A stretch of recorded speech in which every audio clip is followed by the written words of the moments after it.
So I was having a conversation with a friend of mine the other day, and he pointed out that Jesus would have been a terrible church planter. I mean, he's mostly joking, of course. Jesus is the reason for church. But it's interesting that churches today do pretty much the exact opposite of what Jesus did during his ministry. Churches today advertise and they try to grow their numbers. Jesus actively avoided crowds for big parts of his ministry. He'd often go into seclusion or get away from people. Churches today try to avoid saying anything offensive or anything that'll make people angry. Jesus would say things like, "Eat my flesh and drink my blood," and then proceed to not explain what he's saying as huge crowds left. I mean, churches today try to communicate an engaging message that everyone can relate to. Jesus often spoke cryptically and in parables. So why did he do this? Why didn't Jesus just plainly say God's truth? It was even to the point where Jesus' own disciples often didn't understand what he was saying. So what's the deal? And what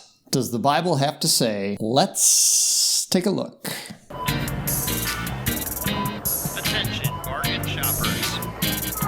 So why does Jesus speak cryptically and in parables? Well, one reason, just to kind of get out of the way, is that it was always part of God's plan. And Jesus was doing this to fulfill a prophecy. We're told in Matthew 13:35, "So was fulfilled what was spoken through the prophet. I will open my mouth in parables. I will utter things hidden since the creation of the world." So here Jesus is referencing a prophecy in the book of Isaiah. And we see this in Isaiah 6:9. He said, "Go and tell this people, be ever hearing, but never understanding, be ever seeing, but never perceiving." So that's a reason, but it's not an explanation. Why is this part of God's plan to communicate in this way, cryptically and vaguely? So Jesus does give an explanation to his disciples at one point.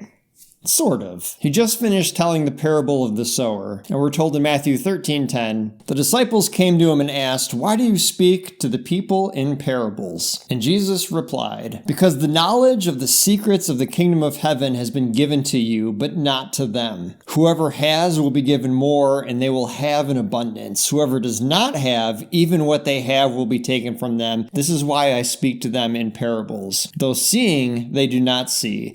Though hearing, they do not hear or understand. In them is the fulfillment of the prophecy of Isaiah." So again, Jesus answers their question, but he does so in kind of a cryptic statement. He doesn't just say plainly, "Well, some people will get it, some people won't, but this is how you communicate when you're in the public speaking field." He doesn't do it. And there's a couple of reasons for this. First is because presentation matters. How you say something is oftentimes just as or more important than what you are saying. I watch a lot of movies, and the best ones are the ones that really get you to think. They are engaging to take in, but they also have something meaningful to say. However, sometimes you can watch a movie and they're trying to say something meaningful, but the message is very clear, maybe a little too clear. And then here you'll have movie critics saying that they're beating us over the head with its messaging. So too clear is not a good thing. Truth is a lot like medicine. It's hard for people to swallow if you take it raw. It's usually helpful to hide it in something a little more palatable. Another reason Jesus speaks this way is because things are usually more valuable when you have to discover them. There's a book called The Coaching Habit by Michael Bungay-Stainer, and in the book he describes two types of bosses. One boss goes into the meeting and says, "All right, here's exactly what we're going to do and how we're going to do it." And another boss goes in and asks questions and gets the people to engage with what he's trying to get them to do. And the basic idea is that it's better to do it the second way, because if people come to conclusions on their own, they will own it. People buy in more if they have to discover it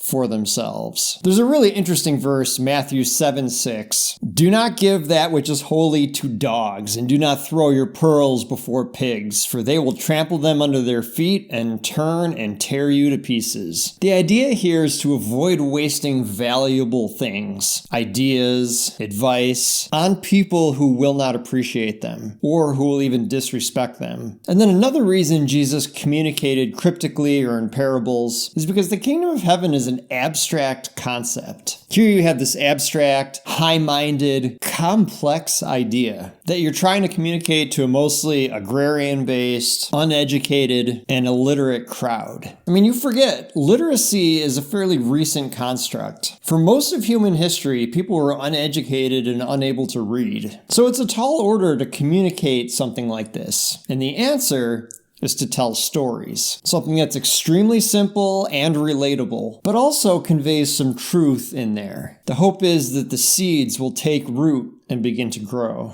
at least with those who have good soil, aka a willingness and openness to God's word. I'm reminded of Hebrews 5:13-14. For everyone who partakes only of milk is unskilled in the word of righteousness, for he is a babe. But solid food belongs to those who are full age, those who by reason of use have their senses exercised to discern both good and evil. So do you agree? I'd love to hear your comments. Please feel free to like and subscribe. It does help out the channel. I'll put the verses used today in the description. My name is Adam. This is Bargain Bin Theology. And remember, you get what you pay for.